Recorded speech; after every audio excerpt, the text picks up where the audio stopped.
All right, everybody. Today, as we continue our current issues series, we are going to deal with a topic that has been highly talked about here recently, and that is President Trump's executive order on stopping immigration from the 7 countries here for an extended period of time while they continue to figure out the vetting process.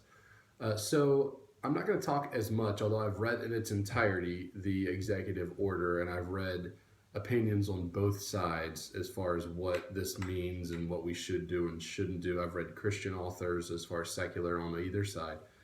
Um, but what I want to deal with today is more so how does a Christian respond to this? Because in high school, you don't really need to know about the executive order. Now, it's good if you do. Please don't take it as like, turn off your brain and don't pay attention. But it's not like you need to know every nitty gritty detail of it. However, we do need to know how to respond when someone says, well, this is, bull crap that they did this. Or someone says, this is awesome. I'm glad he stopped him from coming in. How do I respond to that? What should my response be?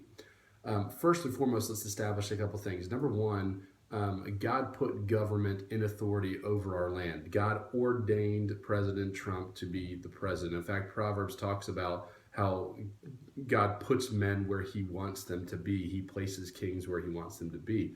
So was God's design that President Trump is the president. However, is it something, is he doing something that follows the will of God? I don't know. I don't know that for sure. However, our responsibility based off of Romans, when God talks about our civil responsibilities, is to obey the government unless it goes against a clear biblical teaching. Protecting our nation does not go against clear biblical teaching, okay?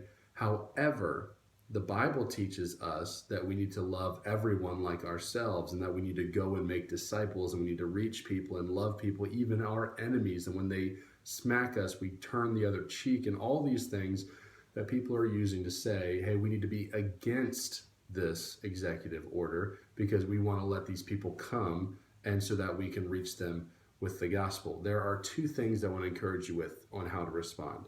Number one, it is within the president's rights to do what he has done. Number two, our duty is still to love whomever crosses our border or whoever is around us. It is our responsibility to show love to them, to give the gospel to them. However, in Matthew, God says to go and make disciples. So the issue then is we want all these people to come to us, probably because we're not willing to go to them.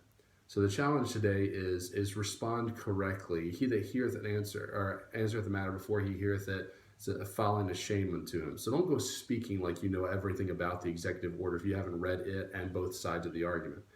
But I do want to encourage you with the fact that it is within the president's legal rights to do so, but also that should not keep us from loving people. That should not keep it. We shouldn't hate those who would cross our border. We should love them as Christ would love them and reach out to them like Christ would reach out to them.